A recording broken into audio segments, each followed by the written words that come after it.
I have been clean-cut and handsome since I was a little kid. Because my older sister was afraid I'd be targeted by delinquent girls outside, she packed me up and dumped me at her business rival's house right before she went abroad. Shuying, help me take care of my little brother.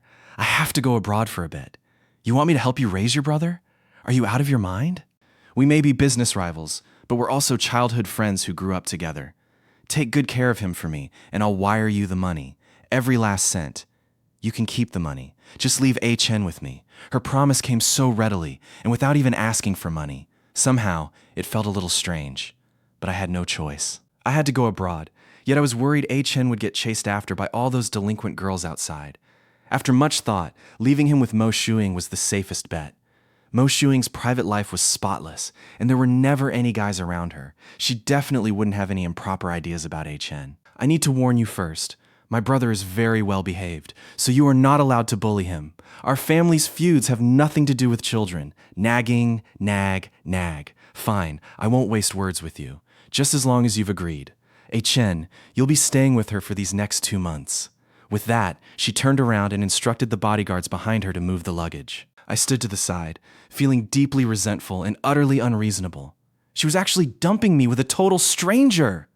Mo Shuying stood nearby, the corners of her lips curling into an ambiguous smile. She never expected that the person she had been longing for day and night would just casually deliver himself right to her doorstep. Suyu watched as the bodyguards finished moving the luggage, then turned to Mo Shuying. I've transferred 10 million to your account. Check it. Also, it's summer break now, so keep a close eye on him. There are always people trying to take him out to play, and you must stop those with impure motives. I trust you. You're not like those people who fall blindly for looks. You definitely won't bully my little brother. What a joke, Mo Shuying thought. Which woman isn't smitten by the looks of the person she loves? Since fate delivered him right to my doorstep, I'm certainly not going to let him go for nothing. Suyu glanced down at her watch, her tone turning hurried. My flight is at 12! I'm running out of time! You must take good care of my brother! I'm leaving now. Don't run around everywhere. After finishing her instructions, Suyu hurried into her car. I watched the car drive away and could only stand there, letting out a soft sigh. Just as I was zoning out, a delicate fragrance drifted into my nose. I lowered my gaze and met a pair of gentle eyes, momentarily forgetting how to move. What does she want? I thought. If Chen dares to lecture me, I'll run away right this instant. Mo Shuying's gaze fell on my face, her voice alluring and seductive. It's getting late. Let's go inside first. Okay, I muttered, shifting slightly aside to let her go first. Seeing that I was slow to move, Mo Shuying's tone turned a bit colder. What? Am I so pretty I've rooted you to the spot? My tone carried a hint of stiffness. You go first, unaware of the little schemes running through my mind, since she was entirely focused on making sure Chen didn't run away. Mo Shuying urged, Stop dawdling. Let's go in. Irritation flared up inside me. My gaze drifted to the street behind him, pondering the possibility of escape. Sensing my intentions, Mo Shuying's eyes grew colder. Your sister handed you over to me, so I'm responsible for your safety. If you want to leave, you can only do so when she comes back to pick you up in person. I let out a cold snort and turned to walk into the villa.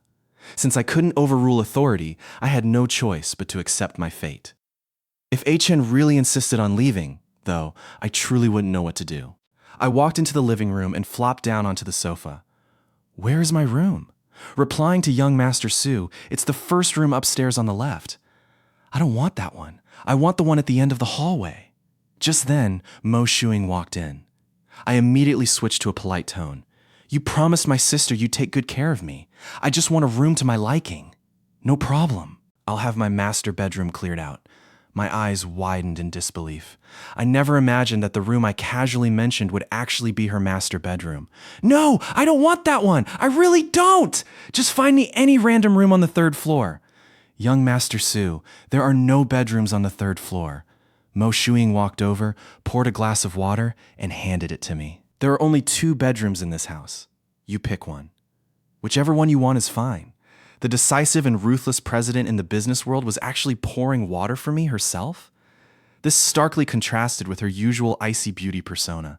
I stared at her blankly, forgetting to even look away. Mo Shuying felt a bit bashful under my gaze and feigned composure as she spoke. Is there something on my face? No. Mo Shuying simply assumed I was captivated by her looks, feeling a secret sense of satisfaction as her tone turned light and breezy. Have you chosen yet? Which room do you want? Any of them is fine. You pick. Whichever room you're in, I'll stay in that one. Mo Shuying shot me a meaningful look. The servant standing nearby was also stunned, clearly not expecting me to say something like that. I finally snapped back to reality and hurriedly corrected myself. I'll just take the remaining room. Mo Shuying smiled and instructed the servant. It's getting late. Go get the guest room ready for him to stay in. The servant bowed and withdrew. I looked at the servants retreating back, hesitating for a moment. Thank you. Mo Shuying's expression suddenly turned cold. She didn't like this polite thank you, nor did she like the distant way I addressed her, which made us seem worlds apart. I picked up the cup of water and took a sip. Suddenly, my pocket buzzed. I pulled out my phone, glanced at the screen, and furtively peeked at Mo Shuying, who was still standing nearby. Hey, Chen? This sneaky behavior clearly gave away that I didn't want her to know who was calling. Noticing the look of sudden fascination on my face, Mo Shuying felt a wave of bad premonition rise in her chest. She walked over and sat down beside me, causing the sofa to dip. I turned my head just in time to meet her gaze. Who are you on the phone with? A Chen. Why is there a woman's voice on your end? Lowering my voice, I explained. It's my sister's friend. Instead of answering Mo Shuying's question, I stood up, deliberately putting some distance between us. Mo Shuying looked at me with alluring, tender eyes. I could only keep explaining desperately into the phone. I really am at home. It's my sister's friend, no one else. Mo Shuying's voice was completely different from Suyu's, and Zhou Yi naturally could tell the difference. Watching me stumble and stammer through my explanation, Mo Shuying felt a surge of jealousy. Deliberately raising her voice, she spoke to me in a seductive tone. A Chen, it's getting late. Come upstairs and rest with me. I stared in absolute disbelief. What did she just say? Suyu, where on earth are you? Who are you going to rest with? No, it's not what you think. You're misunderstanding. Click. The call was abruptly hung up. I frowned, looking speechlessly at Mo Shuying. What on earth were you spouting nonsense for? Look what you've done. Now she's misunderstood. Misunderstood what? Misunderstood that our relationship isn't normal. The words were right on the tip of my tongue, but I couldn't bring myself to say them. I could only slump my shoulders. I had heard from my sister before that Mo Shuying was not someone to mess with. If I wanted to survive, I couldn't afford to offend her. I could only change the subject. Why did you call me a Chen just now? A few minutes ago, you were still addressing me by my full name. I can't call you that? It just felt a little weird. Hearing me say this, Mo Shuying's mood instantly improved quite a bit. Was the person on the phone your girlfriend? I averted my gaze, feeling a bit embarrassed. Of course not. Are you dating her? No. Tell me the truth, or I'll tell your sister. I want to see which reckless little girl is trying to make a move on my man. Really? I'm not dating her. She's just a female friend I'm close with. You promised you wouldn't tell my sister. Even if you aren't dating now, you probably will be soon. Seeing that she didn't believe me, I panicked a little and hurriedly blurted out, I'm going upstairs to my room first. I anxiously stood up to slip away, but my leg accidentally bumped against her knee, and a wave of agitation rushed over me. I stared at him in stunned surprise. He sat there quietly, watching me. We were extremely close. My voice carried a trace of panic. I didn't mean to. My voice involuntarily carried a slight tremble. Having grown up until now, I had never been in such close physical contact with a member of the opposite sex. My face flushed completely red. What did you say?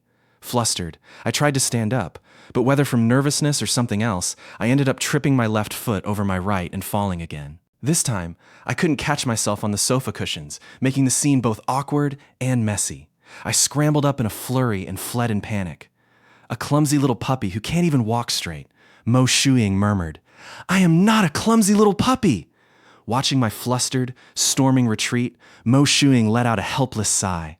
I've really fallen hard for this kid. At 8:30 the next morning, Mo Shuying sat at the dining table, staring at the prepared breakfast while her gaze periodically drifted toward the second floor. Aunt Liu caught on and spoke up. Miss, should I go call young Master Su down for breakfast? Mo Shuying silently gave tacit approval without speaking. 10 minutes later, I walked downstairs with heavy dark circles under my eyes and a messy head of hair. What college student can get up before 8:30 in the morning to eat? I didn't sleep well last night, and it's all your fault!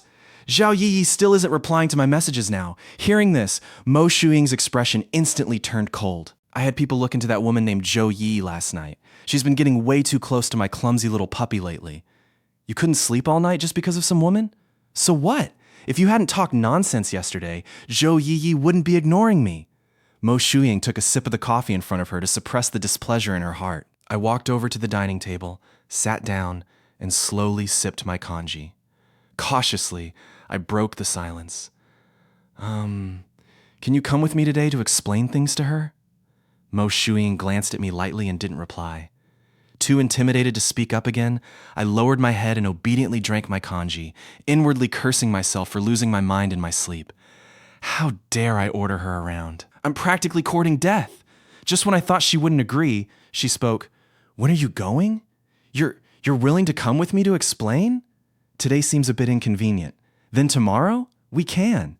Stay home and rest well today. I'll go with you tomorrow." I need to carefully plan a grand scheme today, Mo Shuying thought, so that tomorrow the two of you will break up completely once and for all.